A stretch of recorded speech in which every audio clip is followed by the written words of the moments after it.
तो आज चूजे का है 7वां दिन। 7वें दिन का सुबह का पानी देखें तो टॉक्सॉल, फेमिटॉन और बी कॉम्प्लेक्स दिया। और शाम के पानी में फेमिटॉन और नेफ्रोकेयर। फेमिटॉन दोनों समय देने का कारण वही है कि जो बच्चे में लंगड़ापन दिख रहा है उसके लिए है। कमजोरी की वजह से लंगड़ापन न हो जाए, थोड़ा रिकवर हो बच्चा, उसके लिए ये दे रखा है। तो लंगड़ेपन अभी चूजे में बना हुआ है, इसके विषय में जानकारी लेने की कोशिश कर रहे हैं। देखिए क्या आगे मिलता है इसका कोई सॉल्यूशन।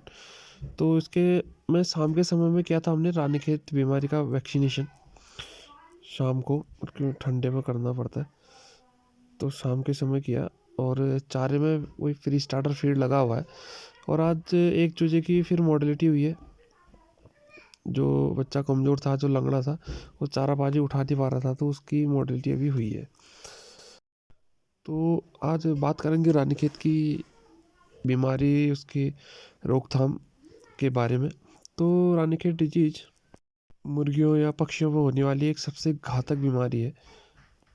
ये अक्सर व्यावसायिक पक्षियों में और बतखों में, टर्की में होती है। इसका लक्षण उनमें ज़्यादा दिखाई देते हैं। इसका जो वैक्सीन है उसे पहले से आप 7वें दिन के अंदर कर लें। अक्सर हम भी छठे दिन करते हैं, लेकिन इस बार थोड़ा लेट हो गए, तो इसलिए 7वें दिन किया है। तो अब देखते हैं कि रानीखेत ये बीमारी है क्या, ये कैसे होता है। तो ये रानीखेत एक घातक बीमारी है। ये मुर्गियों में विषाणु से फैलने वाला रोग है। इस रोग के विषाणु का नाम पैरामाइस्को है। वैज्ञानिकों ने भारत में सबसे पहले रानीखेत में इसे पाया था, तभी से रानीखेत कहते हैं। और रानीखेत बहुत से पक्षियों में होता है, टर्की में, मुर्गी में, बतख, कोयल, कौवे, गिनी फॉल। तभी कहते हैं ना कि ये जो जंगली पक्षी हैं इसे फार्म से दूर रहना चाहिए, क्योंकि इनमें ये रोग हो सकता है। तो मुर्गियों में अक्सर ये बीमारी किसी भी उम्र में हो सकती है। आप ये नहीं समझें कि अभी हम स्वस्थ है बच्चा, अभी बड़ा हो गया है, छोटा है, तो ये किसी भी समय आपको देखने को मिल सकती है फार्म पे। ये भारत में नहीं बल्कि विश्व के लगभग सभी देशों में ये पाए जाने वाला रोग है।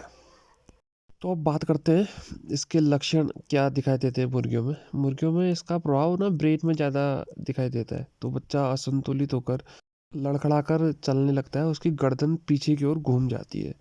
और दूसरा लक्षण है कि बच्चा छींकने लगता है, उसको खांसी आने लगती है, उसको सांस लेने में दिक्कत होने लगती है। मुर्गियों में एक खरखर सी आवाज़ भी आने लगती है।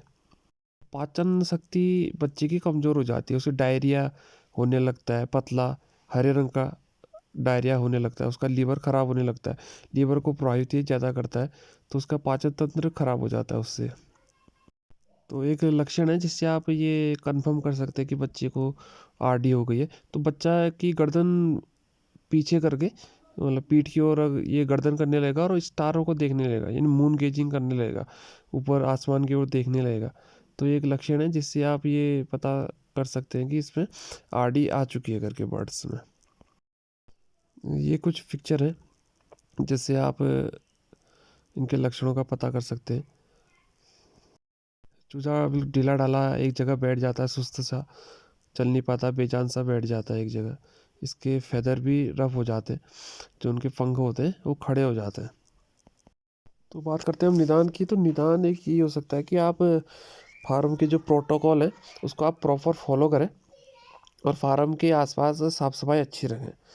ये कुछ उपाय करके आप इन रोगों से बच सकते हैं। तो अब बात करते हैं उपचार की, कि उपचार क्या हो सकता है। तो ये एक मुर्गियों में ना एक घातक बीमारी है, इसका एक प्रॉपर वैक्सीनेशन प्रोग्राम करना ही इसका एक मात्र उपाय है। वैक्सीन के अलावा इसका कोई उपाय नहीं हो सकता, कोई उपचार नहीं हो सकता कि आप वैक्सीन करें, बस ये एक निदान है और ये एक उपचार है इसका। तो टीकाकरण स्वस्थ पक्षी को सुबह के समय करना चाहिए अक्सर, है ना। अगर जो रोग से प्रभावित है उसको आप अलग रख दें, जब बीमारी आ जाए उसकी बात की बात है ये। तो उससे पहले आप वैक्सीनेशन कर चुके हैं तो हो सकता है, संभावना रहती है कि ना आए। अगर आ चुका है तो उसके बाद भी एक प्रक्रिया है कि आप वैक्सीनेशन कर सकते हैं। रोग आपको पूरी तरह कन्फर्म है कि रानीखेत आ चुका है, तो F1 का आप वैक्सीनेशन करें। और जो बीमार बच्चा है उसको तो अलग रख दें, जो स्वस्थ बच्चा उसमें आप वैक्सीनेशन कर दें तो उनमें 24 से 48 घंटे के अंदर उनकी हालत सुधरने लगेगी। और वैक्सीनेशन आप आँख या नाक में ही करें, जो एक प्रक्रिया आजकल चल रही है, लोग पानी में पिला देते हैं, तो पानी में न पिलाते हुए आप आँख या नाक में ही दें वैक्सीनेशन को। ये एक प्रॉपर तरीका है वैक्सीनेशन करने का। अब देखते हैं कुछ उपाय जिससे हम इन रोगों से बच सकते हैं। साफ सफाई प्रॉपर तरीके से करना, एक प्रॉपर प्रोटोकॉल के साथ करना, ये तो एक मस्ट है कि आप ये ज़रूर करें। और उसके बाद भी कुछ उपाय ऐसे हैं कि आप मुर्गी घर, जो आपने मुर्गी फार्म बना रखा है उसके सामने एक धोने के लिए पैरों को उसकी व्यवस्था करें। पैर धोने के लिए उसमें कुछ डिसइंफेक्टेंट डाल दें। अक्सर आते हैं, बहुत से डिसइंफेक्टेंट आते हैं पैर धोने के लिए, स्प्रे करने के लिए, उनका आप उपयोग करें।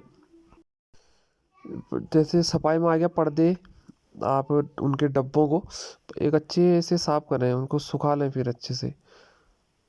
पर्दे, बर्तन, जो भी इक्विपमेंट आप यूज़ करते हो फार्म पे, उनकी सब साफ सफाई आप बहुत अच्छे से करें। बाहरी लोगों को, जो विजिटर्स आते हैं, कभी फार्म पे आ जाते हैं, दाने वाले आते हैं, दवाई वाले आते हैं, तो उनसे आप अवॉइड ही करें फार्म के अंदर ले जाना।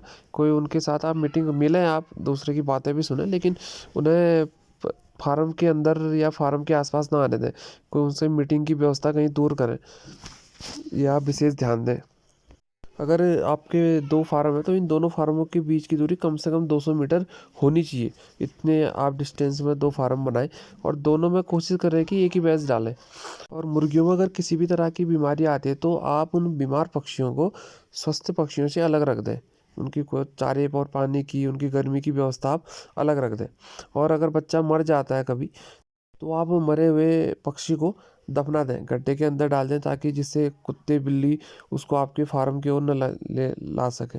अगर आप ऐसे फेंक देंगे खुले में, तो कोई भी बिल्ली हो गया, कुत्ता हो गया, वो उसे उसी रास्ते आपके फार्म की ओर लेके आएगा, तो बीमारी तो आपकी फिर वो फार्म में बनी रहेगी। तो सबसे बेहतर है कि आप उसको गड्ढे में डाल दें। तो ये कुछ तरीके हैं जिनसे हम अपने फार्म पे होने वाली बीमारियों की रोकथाम कर सकते हैं। तो आशा करता हूँ कि आपको जानकारियाँ पसंद आई होंगी और आप इसी तरह से साफ़ सफाई और प्रॉपर फार्म के प्रोटोकॉल को फॉलो करेंगे। तो आज की वीडियो में इतना ही। मिलते हैं नेक्स्ट अपडेट के साथ अपनी अगली वीडियो में।